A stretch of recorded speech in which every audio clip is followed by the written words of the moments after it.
नमस्कार विद्यार्थियों, हमारे YouTube चैनल पे आपका स्वागत है। इस चैनल पे हमने राजस्थान इतिहास की सीरीज स्टार्ट की थी। उस सीरीज में हम पढ़ रहे हैं मेवाड़ का इतिहास। मेवाड़ के इतिहास की एक क्लास हमारी हो चुकी है। उस क्लास में हमने क्या पढ़ा? उस क्लास में हमने पढ़ा परिचय। क्या पढ़ा हमने? परिचय। तो परिचय में हमने क्या क्या पढ़ा? देखिए, परिचय में हम इससे पहले अपनी क्लास में पढ़ चुके हैं मेवाड़ का इतिहास। मेवाड़ के इतिहास में हमने पढ़ा मेवाड़ क्या है। मेवाड़ क्या है का तात्पर्य है कि मेवाड़ राजस्थान के कौन से भाग में स्थित है, इस मेवाड़ में आज के परिप्रेक्ष्य में कौन कौन से जिले आते हैं।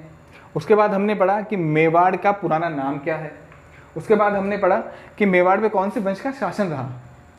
जैसा कि गुहिल वंश का शासन रहा, तो इस गुहिल वंश की स्थापना किसने की, कब की, उत्पत्ति के आधार पर गुहिल वंश के शासकों को क्या कहा जाता है, और इस बात का समर्थन कौन कौन से इतिहास कारकों ने किया। इस तरह से हमने बहुत सारी चीज़ें पिछले वीडियो में पढ़ी थी। जिन विद्यार्थियों ने मेरा पिछला वीडियो नहीं देखा, प्लीज़ हम मेरा पिछला वीडियो वॉच करें, देखें, उसके बाद की आगे क्लास आपको ठीक से समझ में आएगी। तो आज के लेक्चर में हम क्या पढ़ने जा रहे हैं? आज के लेक्चर में हम पढ़ने जा रहे हैं कि मेवाड़ का गुहिल वंश का वो कौन सा शासक हुआ जिसने मेवाड़ में गुहिल वंश के साम्राज्य को स्थापित किया, और उसके बाद जितने भी शासक आए उनकी वजह से मेवाड़ का नाम इतिहास के पन्नों में सुनहरे अक्षरों से लिखा गया। तो चलिए शुरू करते हैं मेवाड़ का इतिहास। तो मेवाड़ के इतिहास में जो सबसे पहला शासक हम पढ़ेंगे वो पढ़ेंगे बप्पा रावल। कौन सा शासक पढ़ेंगे दोस्तों? बप्पा रावल। इसको पढ़ने से पहले एक बात समझिए, यहां मैं उनका नाम लिखूंगा उनका, लेकिन उसको लिखने से पहले एक बात समझिए। वो बात ये है कि मेवाड़ की स्थापना तो गुहिलादित्य ने कर दी थी। मेवाड़ में गुहिल वंश की स्थापना गुहिलादित्य ने कर दी थी। क्या गुहिलादित्य जी ने कोई किला जीता, या गुहिलादित्य जी की कोई सेना थी, या गुहिलादित्य जी ने शासन चलाया एक राज्य का? नहीं, ऐसा कुछ नहीं हुआ। ये सब किसने किया? ये सब किया बप्पा रावल जी ने। तो आइए शुरू करते हैं बप्पा राव। आज से पहला जो शासक आया, पहला शासक नहीं, बप्पा रावल। देखिए, बप्पा रावल। इतिहासकार जो इनका समय बताते हैं वो बताते हैं 734 ईस्वी से 756 ईस्वी। देखिए, जो 734 ईस्वी जहां से इस समय शुरू हुआ है वो इनके जन्म का नहीं है। ये वो समय है जब इन्होंने शासन पाया, जब इन्होंने मेवाड़ का शासन किया, या मेवाड़ का शासन इन्होंने किसी से हथियाया या राजगद्दी पे बैठे, वहां से स्टार्ट होता है। तो 734 से 756। अब देखिए, बप्पा रावल जी का जो इसमें लिखे हैं, बप्पा रावल जी का वास्तविक नाम क्या था? पहला पॉइंट है इनका वास्तविक नाम।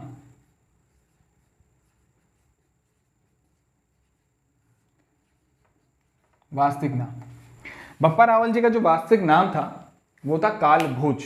क्या नाम था दोस्तों? कालभोज। देखिए, मैंने जैसे ये समय पढ़ा, जैसे मैंने पॉइंट तो लिखा दिया, लेकिन जैसे ही मेरे इस समय पर नजर गई, मेरे मन में एक सवाल उठ गया। ये सवाल आप लोगों के मन में भी उठना चाहिए। हो सकता है कि उन बच्चों के मन में भी उठ रहा हो, लेकिन मेरे मन में भी सवाल उठा था जब मैं पढ़ता था, और अभी भी फिर से मेरे मन में सवाल उठा। ये लाइन लिखने से पहले मैं हमेशा इस सवाल का जवाब देता हूं, लेकिन आज मैंने पहली लाइन लिख दी। चलिए कोई बात नहीं, मैं इस सवाल का जवाब देता हूं आपको। मैंने फिर से समय को देखा, मेरे मन में सवाल उठा कि सर, आपने पिछली क्लास में बताया था कि मेवाड़ के गुहिल वंश की स्थापना गुहिलादित्य ने सन 566 ईस्वी में कर दी। 566 ईस्वी में कर दी गुहिलादित्य ने स्थापना की 566 ईस्वी में। हम बप्पा जी पढ़ रहे हैं 734 ईस्वी में। लगभग 200 साल का इतिहास कहाँ गया सर? इस 200 साल का इतिहास कहाँ गया? ये सवाल है और वाजिब है। ये एग्जाम में नहीं पूछा जाएगा, लेकिन इससे आपकी समझ डेवलप होगी। ये बिल्कुल वाजिब सवाल है। तो देखिए, हम आज मेवाड़ का इतिहास क्यों पढ़ रहे हैं? क्योंकि हमारे कोर्स में है, इसलिए पढ़ रहे हैं। अच्छा, ये हमारे कोर्स में है क्यों आखिर? क्योंकि ये जो बप्पा रावल जी है, इन्होंने एक साम्राज्य स्थापित किया, और इस साम्राज्य, जब इन्होंने साम्राज्य स्थापित किया, उसके बाद जितने भी वंश के शासक हुए, उन्होंने बहुत अच्छा साम्राज्य चलाया। जैसे इसके बाद रतन सिंह जी आएंगे, महाराणा कुंभा, सांगा, प्रताप जी और राज सिंह जी, बहुत से शासक हुए जिन्होंने बहुत सालों तक, लगभग मेवाड़ ने, पूरे मेवाड़ के गुहिल वंश ने लगभग 1300 सालों तक राज किया है दोस्तों। कब तक? 1300 साल तक। और ये जो 1300 साल है ना, ये पूरे विश्व में किसी भी राज्य पे किसी भी वंश द्वारा सबसे लंबा किया गया शासन है ये बहुत इंपॉर्टेंट है कि 13 साल रहा। इंपॉर्टेंट मतलब परीक्षा की दृष्टि से नहीं, लेकिन ये विश्व कि इसलिए मेवाड़ का इतिहास बहुत ज़्यादा महत्वपूर्ण और गौरवपूर्ण है, इसलिए और एग्जाम के पॉइंट ऑफ व्यू से भी ज़्यादा है, क्योंकि बहुत ही महत्वपूर्ण है, ऑल ओवर विश्व में प्रसिद्ध है, वर्ल्ड में प्रसिद्ध है। हाँ, तो हम कह रहे थे कि 200 साल का इतिहास कहाँ गया, तो मैंने आपको बताया कि बप्पा के बाद जो भी आए उन्होंने बहुत मेवाड़ वंश में 13 साल तक राज किया, लेकिन बप्पा से जो पहले के शासक थे या बप्पा से पहले के जो लोग थे वो लोगों का इतिहास में इतना जिक्र नहीं मिलता है, और अगर मिलता भी है तो उन्होंने कोई साम्राज्य पे स्थापना नहीं की थी, उन्होंने कोई ऐसा माइलस्टोन नहीं बनाया था कि यार मैंने ऐसा काम कर दिया इतिहास मुझे याद रखेगा, ऐसा कोई काम नहीं किया था। बप्पा जी ने किया था, वो क्या क्या किए तो मैं बताऊंगा, इसलिए हम सीधा बप्पा जी से पढ़ते हैं और हमारी परीक्षा में बप्पा जी से पूछा जाता है, इससे पहले का हमसे नहीं पूछा जाएगा। वो बड़ी बड़ी किताबों जैसे गोपीनाथ शर्मा जी किताब ले लो, हरिशंकर ओझा की किताब ले लो, इनकी किताबों में हमें नॉलेज के लिए मिलेगा, लेकिन एग्जाम के पॉइंट ऑफ व्यू से कोई मतलब नहीं उसको पढ़ने का, क्योंकि यहाँ से स्टार्ट होता है, इसने साम्राज्य की स्थापना की थी, इसीलिए इनके बाद से पूरा पढ़ा जाता है, इनसे और इनसे बाद से। तो मुझे लगता है मेरे दोस्तों इस सवाल का अगर किसी के मन में आया हो तो भी जवाब मिल गया, और नहीं आया हो तो भी किसी के मन की शंका या एक समझ हो गई कि हाँ यार बात सही है। अदरवाइज 566 से 200 साल का इतिहास गायब होना एक बहुत बड़ी बात है, लेकिन ये क्यों हुआ ये आपके समझ में आ गया। चलिए आगे चलते हैं, तो शुरू से स्टार्ट करते हैं। बप्पा रावल, लिखिए बप्पा रावल जी का वास्तविक नाम क्या था दोस्तों? काल भोज। वास्तविक नाम क्या था? काल भोज। काल भोज, पहला पॉइंट। दूसरा पॉइंट है कि बप्पा रावल जी हारित ऋषि की गाय चराते थे। किसकी गाय चरा रहे थे? हारित ऋषि की गाय। हारित, मैं लिख भी रहा हूं, बोल भी रहा हूं, आप लिख लीजिए। हारित ऋषि की गाय चराते थे, कि गाय हारित ऋषि गाय चराते थे। सर ये हारित ऋषि कहां से आ गए? ये तो बहुत बड़े शासक हुए, एकदम से कोई गाय चराने वाला राजा कैसे बन सकता है? ये बिल्कुल सवाल है साहब, और ये अगर आप मन लगा के पढ़ेंगे तो ऐसे अभी नहीं, जैसे जो 2-3 बार आप पढ़ेंगे ना, चाहे मुझसे पढ़िए या किसी और टीचर से पढ़िए, कोई किताब पढ़िए, तो ये सवाल जरूर आएगा मन में कि गाय चराने वाला कैसे राजा बन गया। इस टाइम तो कोई वोट सिस्टम भी नहीं होता था, वोटिंग भी नहीं होती, तो गाय चराने वाला राजा कैसे बन गया? तो देखिए इसके पीछे भी एक कहानी है, प्रचलित कहानी है।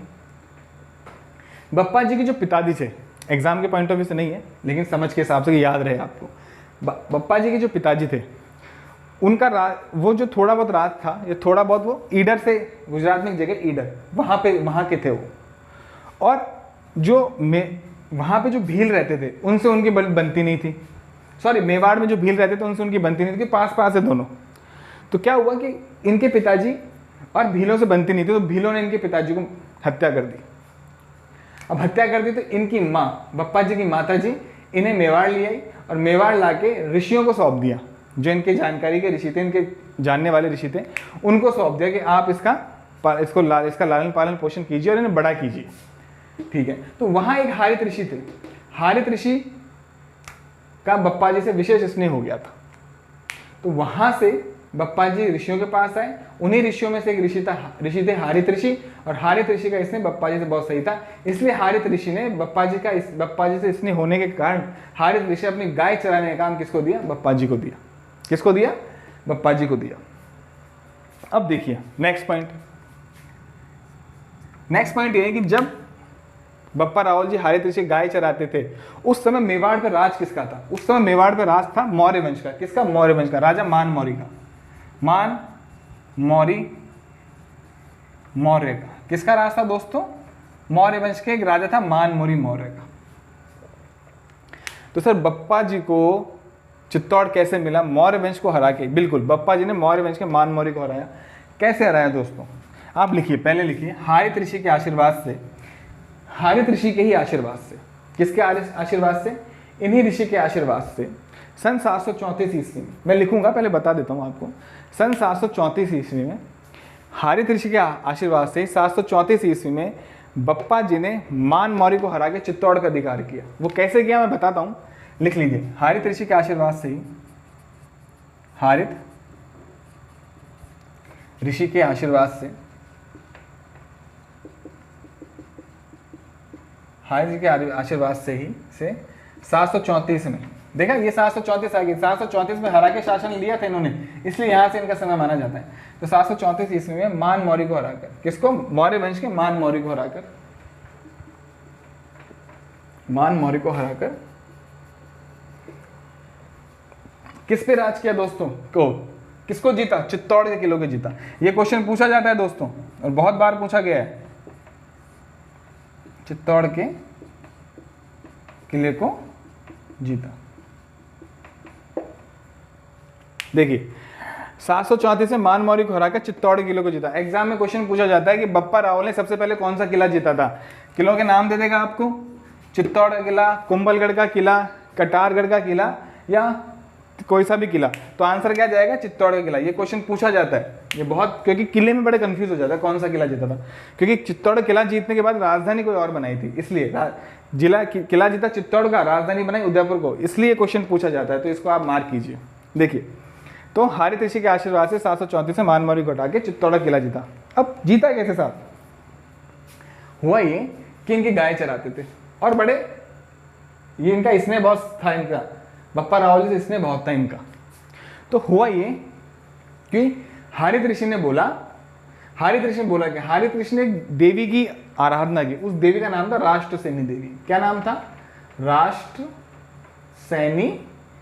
देवी। आपको किसी न किसी किताब में राष्ट्र सेना भी मिलेगा। तो कुछ नाम है, कंफर्म नहीं है, लेकिन ऐसा कुछ नाम था, राष्ट्रसेनी देवी। ठीक है दोस्तों। अब हुआ ये दोस्तों कि इन्होंने इनकी आराधना की, ये प्रकट हो गई, आराधना करके ये प्रकट हो गए राष्ट्रसेनी देवी। तो बप्पा जी ने इनसे आशीर्वाद मांगा, बोला कि हारित जी ने इनसे आशीर्वाद मांगा कि साहब बप्पा को मेवाड़ का राज्य दिला दो। इन्होंने बोला कि तुम एक काम करो, शिव जी की पूजा करो, एक लिंग की पूजा करो। किसकी पूजा करो? एक लिंग की। एक लिंग जी कौन है? शिव जी की पूजा करो, शिव जी की। तो हारित जी क्या करा? हारित जी शिव जी की पूजा करने लग गए, प्रसन्न हो गए। प्रसन्न होकर शिव जी प्रकट हो गए। शिव जी प्रकट हो गए तो हारित ऋषि ने फिर बोला शिव जी से कि बप्पा को मेवाड़ का राज्य दिलाओ, बप्पा को मेवाड़ का राज्य दिलाओ। तो इन्होंने आशीर्वाद दिया, ऐसा ही हो, ऐसा ही हो। इन्होंने आशीर्वाद दिया, ऐसा ही हो। अब आ गया बप्पा जी का वो क्या, हारित ऋषि के जाने का टाइम। जब हारित ऋषि, ये इतिहासकारों के द्वारा बताई गई कहानी है, ये ऐसा नहीं कि मैंने अपने आप से बनाई, इतिहासकारों के द्वारा बताई गई कहानी जो बुक्स में मिलती है, बड़ी बड़ी किताबों में मिलती है, उनमें है। तो इन्होंने बोल दिया ऐसा ही हो। अब क्या हुआ? हारित ऋषि के देवलोक जाने का टाइम आएगा, स्वर्ग लोक जाने का। जब हारित ऋषि को लेने विमान आया, स्वर्ग लोक जा रहे थे, तो हारित ऋषि जी ने बप्पा जी को बुलाया। उस वक्त हारित ऋषि जी के मुंह में एक पान था। क्या था साहब? पान। अब जो पान था, हारित ऋषि चाहते थे ये पान मैं बप्पा को खिला दूं, जिससे क्या बप्पा अमर हो जाएगा जिंदगी भर के लिए। लेकिन क्या, बप्पा जी आने में लेट हो गए थोड़ा सा, और विमान थोड़ा 10 हाथ दूर चले गया। 10 हाथ मतलब एक दूरी की बात की है, 10 हाथ दूर चले गया। जब विमान 10 हाथ दूर चले गया तो बप्पा हारित ऋषि ने पान फेंका तो पान उनके मुंह में ना जाके उनके पैरों में गिर गया। तब हारित ऋषि ने कहा था कि हे बप्पा, मैं तो तुझे अमर करना चाहता था, पर ये पान तेरे पैरों के धूल में गिरा है, इसलिए तुझे मैं आशीर्वाद देता हूँ कि मेवाड़ का राज गोहिल वंश से कोई नहीं छीन पाएगा, कोई नहीं छीन पाएगा। और ऐसा ही हुआ दोस्तों। 734 में जो राज बना 1948 तक चला। ये कब चला? जब एकीकरण हुआ तब ये राज गया, नहीं तो तब से लेके आज तक वो राज छीना ही नहीं।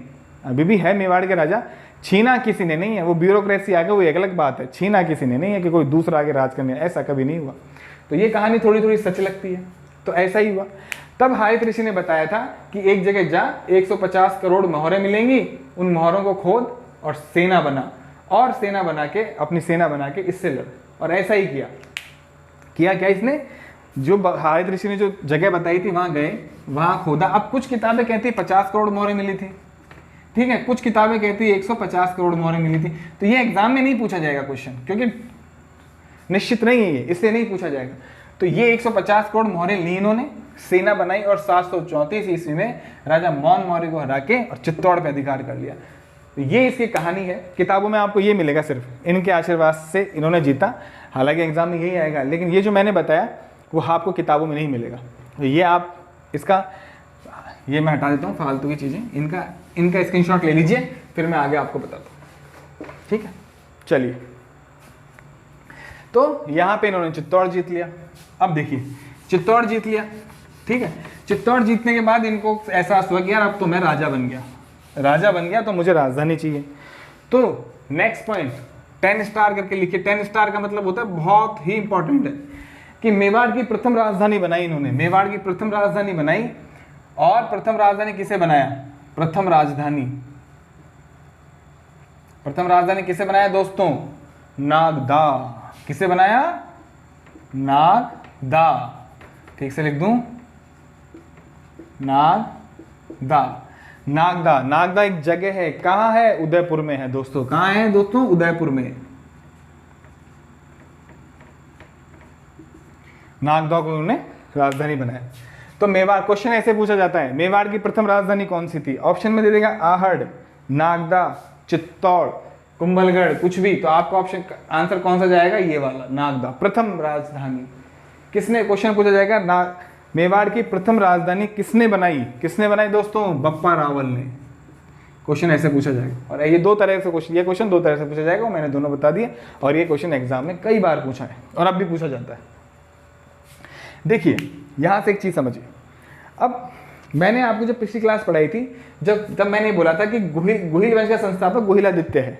और ये क्वेश्चन मैं आगे जाके फिर करूंगा और कंफ्यूजिंग होगा ये क्वेश्चन। वो समय आ गया, उस क्वेश्चन की बात करने का समय आ गया। देखिए मैंने आज की क्लास के शुरू होने से पहले भी आपसे पूछा था कि क्या गुहिलादित्य जी ने कोई सेना बनाई या कोई महल जीता? नहीं, ऐसा नहीं हुआ था। इन्होंने मान मौर्य को हराया, मान मौर्य को हरा के चित्तौड़ जीता, चित्तौड़ जीत के नागदा को अपनी राजधानी बनाया। राजधानी बनाने के बाद एक तरह से साम्राज्य स्थापित कर लिया। इनके पास महल है, इनके पास राजधानी, इनके पास सेना है, मतलब इनके पास एक साम्राज्य हो गया। मतलब इनके कहे अनुसार अब शासन चलेगा, एक साम्राज्य स्थापित कर लिया। इसीलिए इसी वजह से बप्पा जी को गुहिल वंश का वास्तविक संस्थापक कहा जाता है। ध्यान रहिएगा, मैं कह रहा हूं वास्तविक संस्थापक की बात नहीं कर रहा, मैं वास्तविक संस्थापक की बात कर रहा हूं। तो नेक्स्ट पॉइंट B20 स्टार करके लिखिए, बहुत अच्छा क्वेश्चन है।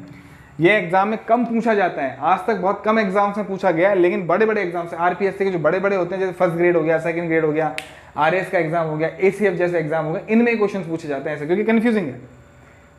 LDC हो गया, इनमें क्वेश्चन कम पूछा जाता है। लेकिन लिखिए कि गुहिल वंश का वास्तविक संस्थापक किसे बोला गया? बप्पा जी को। लिखिए गुहिल वंश का वास्तविक संस्थापक, वास्तविक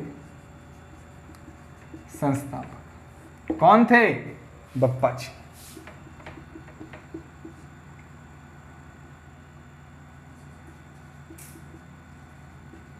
बप्पा रावल थे। गुहिल वंश का वास्तविक संस्थापक कौन थे? बप्पा रावल थे। अब देखिए क्वेश्चन कैसे पूछा जाता है परीक्षा में। परीक्षा में जो क्वेश्चन पूछा जाता है वो ऐसे पूछा जाता है, आपको बोलेगा एग्जाम में कि गुहिल वंश का वास्तविक संस्थापक कौन है? गुहिल वंश का वास्तविक संस्थापक कौन है? और ए ऑप्शन ही बताइए क्या होगा आपका। आपका जो ए ऑप्शन होगा वो गुहिलादित्य होगा, गुहिलादित्य। और बप्पा रावल आपका डी ऑप्शन होगा। फैक्ट है ये, ठीक है। अब जैसे ही आपके सामने क्वेश्चन आया, आपको लगा रहा है यार ये तो मेरा पढ़ा हुआ है, क्योंकि आप संस्थापक पढ़ेंगे, वास्तविक तो आप पढ़ेंगे नहीं, पढ़ेंगे तो संस्थापक पढ़ेंगे, और पढ़ेंगे तो भी आपका पहला ही ऑप्शन गुहिल वंश, आप टिक करेंगे और आगे चलेंगे। टिक करके आगे चल दिया, बाहर आके बोला मेरा बिल्कुल 10 में से 8 क्वेश्चन सही है, आपने देखा यार ये तो गुहिला, वो कहेंगे बप्पा था और मैं तो गुहिल करके आया हूँ, तब वहां दिक्कत होगी। जब भी आप पेपर को पढ़ें तो देखें कि क्या पूछ रहा है। वास्तविक कौन है? बप्पा जी। संस्थापक के बारे में पूछेगा तो गुहिल है। तो ये क्वेश्चन का ध्यान रखिएगा, ठीक है। चलें आगे। तो गुहिल वंश का वास्तविक संस्थापक कौन है? बप्पा रावल, ठीक है। चलिए अब देखिए, यहां तक हो गया, राजधानी बन गई, सब कुछ हो गया। अब इन्होंने मेवाड़ में कुछ काम किए। क्या काम किए? सबसे पहला काम क्या किया इन्होंने? सबसे पहला काम क्या किया? सबसे पहला मतलब इनके जो यहाँ जो चर्चा करेंगे, इन्होंने उदयपुर में एक जगह कैलाशपुरी, कौन सी है दोस्तों? कैलाशपुरी जगह कहाँ है? उदयपुर में। बात करें उदयपुर में यहाँ एक मंदिर बनवाए। किनका मंदिर बनवाया? एकलिंगी जी का। क्योंकि हारित ऋषि एकलिंगी के अनुयायी थे, तो जाहिर सी बात है बप्पा जी भी होंगे, इसलिए इन्होंने एकलिंगी जी का मंदिर कहाँ बनाया? उदयपुर के कैलाशपुरी में।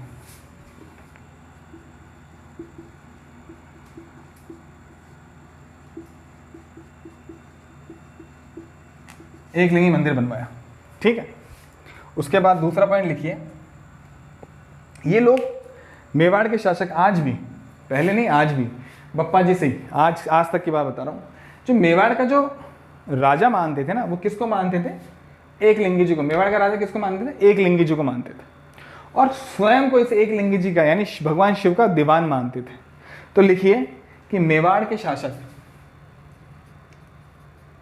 मेवाड़ के शासक, चाहे वो रावल शाखा के हो चाहे राणा शाखा के हो, मेवाड़ के शासक एक लिंगी जी को,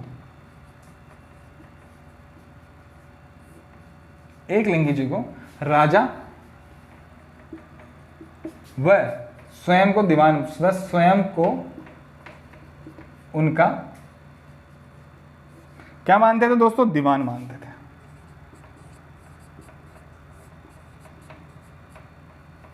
दीवान मानते थे या मानते हैं। तो प्रथम राजधानी नागदा को बनाया उदयपुर में, गोहिल वंश का इसी चित्तौड़ जीता, साम्राज्य स्थापित किया। ये सब करने के बाद जो गोहिल वंश का वास्तविक संस्थापक कहा गया वो किसे गया? बप्पा रावल जी को कहा गया। कैलाशपुरी में, उदयपुर में एक जगह कैलाशपुरी, वहां पे किसका मंदिर बनवाया? एक लिंगी जी, भगवान शिव का। इसलिए ये इतने भक्त हैं इनके कि मेवाड़ का जो शासक है वो एक लिंग जी को मानते हैं, वो खुद को उसका दीवान मानते हैं। दीवान क्या होता है साहब? दीवान क्या होता है सर? दीवान होता है मंत्री, राजा के मंत्री, समझ रहे हैं आप? खुद को राजा का मंत्री मानते थे। वो राजा किसी से आदेश नहीं लेता, पर ये एक लिंग जी से आदेश लेते थे, इसलिए दीवान मानते थे। चलिए आगे चलिए। अब देखिए एक लिंगी जी से जुड़ी एक बात और है, बहुत इंपॉर्टेंट है, ये एग्जाम्स में के पॉइंट ऑफ व्यू से भी सही है। ये आरएस के प्री और मेन एग्जाम दोनों से संबंध रखता है। ये जो मैं आगे जो पॉइंट बताने जा रहा हूँ वो आरएस एग्जाम से संबंध रखता है। मेनली मेरे को लगता है वो आरएस में कभी न कभी पूछा जाएगा। देखिए मैंने बताया आपको एक लिंगी जी को बहुत राजा मानते थे, खुद को दीवान मानते थे, और राजा मानते तो राजा का आदेश लेना भी जरूरी है। तो ये क्या करते, जब भी युद्ध में जाते थे या कोई शुभ कार्य के लिए मेवाड़ से जब बाहर जाते थे तो एक लिंगी जी का आशीर्वाद लेके जाते थे। जैसे मैं और आप हैं, जब भी कोई शुभ कार्य होता है तो भगवान के हाथ जोड़ते हैं। जैसे हमारी परीक्षा आ गई और हमने पढ़ाई नहीं करी तो मैं तो मेरे स्कूल टाइम में बड़ा भगवान के हाथ जोड़ के जाता था। आपका मुझे नहीं पता, वैसे बच्चे सब एक जैसे होते हैं। तो मैं जब बच्चा तब भी यही करता था, आप भी यही करते होंगे, मैं श्योर हूँ इस चीज़ के लिए। तो इसी तरह ये लोग जब शुभ कार्य के लिए बाहर, युद्ध के लिए बाहर जाते थे तो बप्पा जी एक लिंगी जी का आशीर्वाद लेते थे। उस आशीर्वाद लेना इतनी बड़ी बात नहीं है, लेकिन उस आशीर्वाद लेने की जो प्रक्रिया थी उसे कुछ कहा जाता था, उसे बोला जाता था आंस का लेना। क्या बोला जाता था दोस्तों? आंस का लेना। देखिए मैं लिख रहा हूं आंस का लेना, आंस का लेना। मैंने आपसे बोला था ये क्वेश्चन आरएस प्री और मेन दोनों के हिसाब से है। क्यों है? क्योंकि देखिए प्री में तो पूछेगा कि मेवाड़ के शासकों का एक लिंगी से जो आशीर्वाद लिया जाता था, एक लिंगी भगवान से, उसको क्या कहते थे। तो 4 ऑप्शन दे देगा, उसमें एक ऑप्शन में आंस का लेना में लिखा होगा। ये तो प्री का हो गया। मेंस में ये क्वेश्चन कैसे आएगा? मेंस में ये क्वेश्चन ऐसे आएगा, आपको दे देगा कि आंस का लेने को 20 शब्दों में समझाइए। शॉर्ट जो 2 नंबर 3 नंबर का आता है ना, बस इतना लिख देंगे, आंस का लेना व्याख्या कीजिए 20 नंबर का, 20 शब्दों में ये लिखना है। अब उसमें आपको 20 शब्दों में लिखना पड़ेगा मेवाड़ के शासक एक लिंगी जी उपासक थे और ये ऐसे आशीर्वाद लेते थे उसमें। तो ये क्वेश्चन बड़ा इंपॉर्टेंट लगता है मुझे मेंस के हिसाब से। प्री के हिसाब से तो है ही, पर कभी ना कभी मेंस में क्वेश्चन मिलेगा आपको। जो भी लड़के या विद्यार्थी मेंस या बच्चे बच्चियां छात्र छात्राएं जो मेंस का एग्जाम देंगे आने वाले टाइम में, ये क्वेश्चन जरूर पढ़ के जाए। चलिए तो ये हो गया आंस का लेना, ठीक है। अब उसके बाद बात करते हैं इनकी कुछ इन्होंने क्या किया था बप्पा जी ने। अब बात करते हैं बप्पा जी ने और क्या किया। बप्पा जी ने किया कि ये लड़ते लड़ते मुस्लिम्स के खिलाफ इन्होंने लड़ाई जीती और पहली बार इन्होंने मुगल सेना को हराया। कहाँ हराया? गजनी में। लिखिए गजनी जाकर, अफगानिस्तान एक प्रांत है गजनी, वहां जाकर गजनी जाकर मुगल सेना को हराया। मुगल सेना के शासक, मुगल सेना के शासक सलीम को हराया। किसको हराया? सलीम को हराया। सलीम को हराया। देखिए तो गजनी में जाके मुगल सेना को प्रथम बार इन्होंने हराया, और मुगल सेना को प्रथम बार हराने की वजह से उसी के कारण एक इतिहासकार हुए सीवी वैद। कौन हुए दोस्तों? एक इतिहासकार हो गए सीवी वैद। इन्होंने किसकी तुलना? बप्पा की तुलना एक फ्रांसीसी सेनापति हुआ चार्ल्स मॉर्टेल। कौन हुआ? चार्ल्स मॉर्टेल। उनसे इसकी तुलना करी। तो एग्जाम में क्वेश्चन आप लिखिए, फिर बताता हूं एग्जाम में क्वेश्चन कैसे पूछा जाता है। और फ्रांस के चार्ल्स मॉर्टेल से ही क्यों तुलना की, पहले लिख लो फिर बताता हूं। आराम से लिख लो फिर बताता हूं। लिख लो कि सीवी वैद ने, किसने? सीवी वैद। सीवी वैद ने बप्पा की तुलना किससे की? बप्पा की तुलना चार्ल्स मोटेल से की। किससे की दोस्तों? चार्ल्स मोटेल से की। क्यों की? वो इसलिए की क्योंकि इन्होंने भी मुगल सेना को प्रथम बार हराया बप्पा जी ने, और उससे पहले चार्ल्स मोटेल भी मुगल सेना को प्रथम बार हरा चुका था। कौन था? फ्रांस का सेनापति। कौन था दोस्तों? फ्रांस का सेनापति था। फ्रांस का, ये कौन था दोस्तों? Charles motel. ये फ्रांस का सेनापति था और इसने भी मुगल सेना को प्रथम बार हराया था। तो प्रथम बार मुगल सेना को हराने की वजह से सीवी वैद ने बप्पा की तुलना चार्ल्स मोटेल से करी। अब क्वेश्चन कैसे पूछा जाता है वो देखिए। क्वेश्चन ऐसे पूछा जाता है, निम्न में से बप्पा की तुलना चार्ल्स मोटेल से किसने की? इस तरह से होगा, 4 ऑप्शन दे देगा। पहले ऑप्शन में दे देगा गोपीनाथ शर्मा, दूसरे ऑप्शन देगा गौरीशंकर हरिप्रसाद ओझा, तीसरे ऑप्शन में देगा कर्नल जेम्स रोड, और चौथे ऑप्शन में आपको दे देगा सीवी वैद। आपका आंसर जाएगा सीवी वैद। पहला तरीका ये क्वेश्चन का। दूसरा तरीका क्या होता है क्वेश्चन का? दूसरा तरीका ये होगा क्वेश्चन का कि चार्ल्स की सीवी वैद ने बप्पा की तुलना किस सेनापति से करी? तीनों के चारों के नाम दे देगा, उसमें चार्ल्स मोटेल भी होगा। ठीक है। तीसरा क्वेश्चन उल्टा पूछ लेगा कि फ्रांसीसी सेनापति चार्ल्स मोटेल, सीवी वैद ने फ्रांसीसी सेनापति चार्ल्स मोटेल की तुलना निम्न में से किन शासकों से करी? उसमें आपको बप्पा रावल का नाम दे देगा, एक मारवाड़ के शासक का नाम दे देगा, एक आमेर के शासक का नाम दे देगा, एक पृथ्वीराज चौहान वंश के शासक का नाम दे देगा। तो आपका आंसर जाएगा बप्पा रावल। तो इस तरह से क्वेश्चन पूछा जाता है। चलिए आगे नेक्स्ट पॉइंट है पाकिस्तान। देखिए पाकिस्तान इस टाइम में भारत में ही था।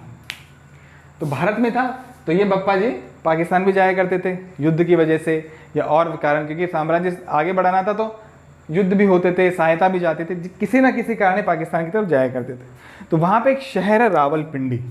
तो लिखिए रावलपिंडी शहर का नाम किनके नाम पे? बप्पा रावल जी के नाम पे। किनके नाम पे? बप्पा रावल जी के नाम पे। तो लिखिए रावलपिंडी शहर, पाकिस्तान के रावलपिंडी शहर का नाम, रावलपिंडी शहर का नाम,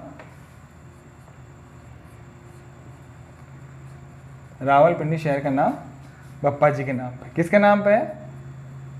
बप्पा जी के नाम पे।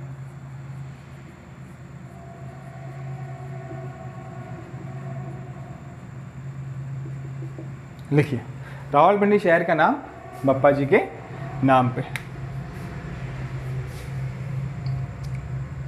लिख लिया दोस्तों? लिख लिया, इसे स्क्रीनशॉट लीजिए, फिर आगे चलते हैं। चलिए अब इसमें 1-2 बातें और रही बप्पा जी की, उसके बाद बप्पा जी की इंफॉर्मेशन को अपन खत्म करते हैं और आगे नेक्स्ट राजा पढ़ेंगे अपन। उसके बाद है दोस्तों बप्पा जी ने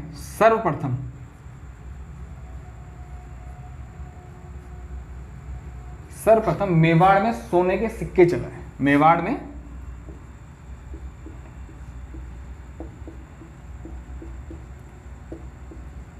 सोने के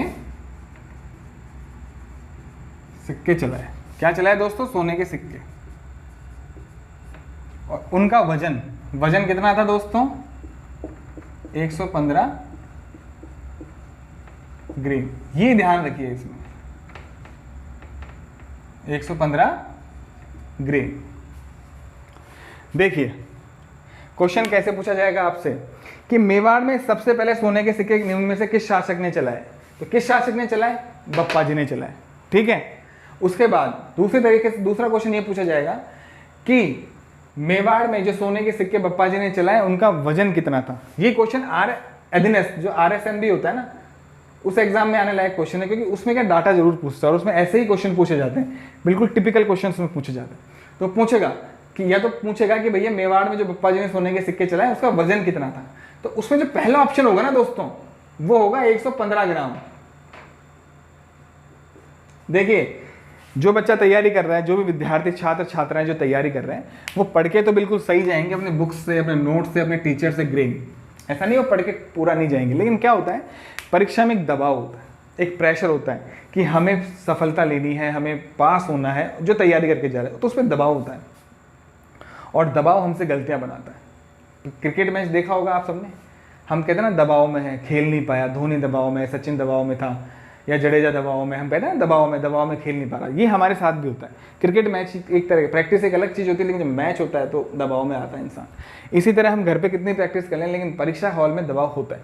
तो वहाँ क्या होता है, जैसे 115 ग्राम दिखा फट, क्योंकि हम तो 115 को देखेंगे, हम ग्राम को नहीं देखेंगे, हम फट आंसर लगाएंगे और हमारा आंसर गलत हो जाएगा। तो दोस्तों जरूर देखना, ग्रेन और ग्राम का अंतर आप जरूर रखना। दे सकता है वो ग्रेन और ग्राम, मैं होता तो मैं जरूर देता, और आप होते तो आप भी देते।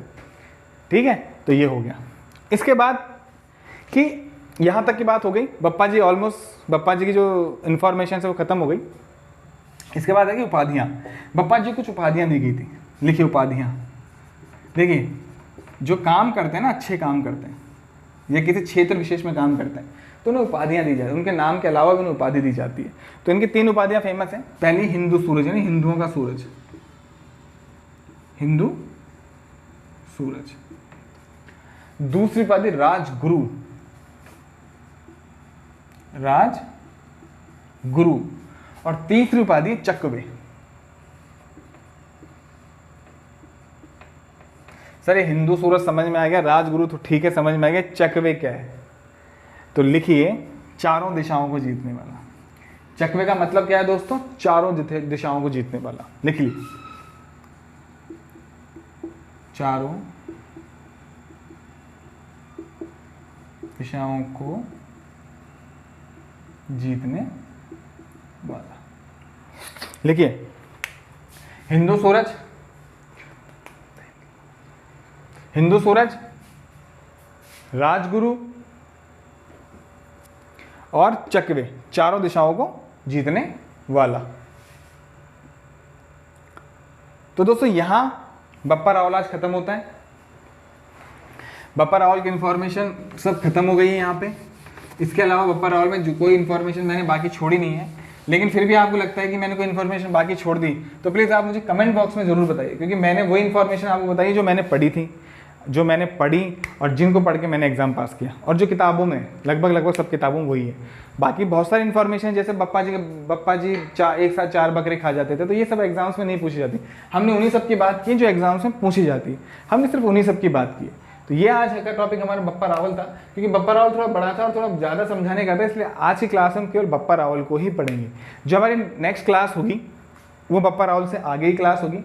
इस वीडियो से रिलेटेड जो भी आपके प्रश्न हैं, या इससे या आपके इतिहास, कला, संस्कृति और भारत राजस्थान के भूगोल से रिलेटेड जो भी आपकी क्वेरीज हैं या कोई भी क्वेश्चन तो आप कमेंट बॉक्स में डाल सकते हैं। और इस वीडियो से संबंधित आपका कोई भी डाउट है या पिछले वीडियो से संबंधित कोई भी डाउट है, आप कमेंट बॉक्स में डालिए। जो भी मुझसे डाउट पूछेगा मैं अगले वीडियो में उसका नाम लेके और उसके डाउट को सॉल्व करूँगा।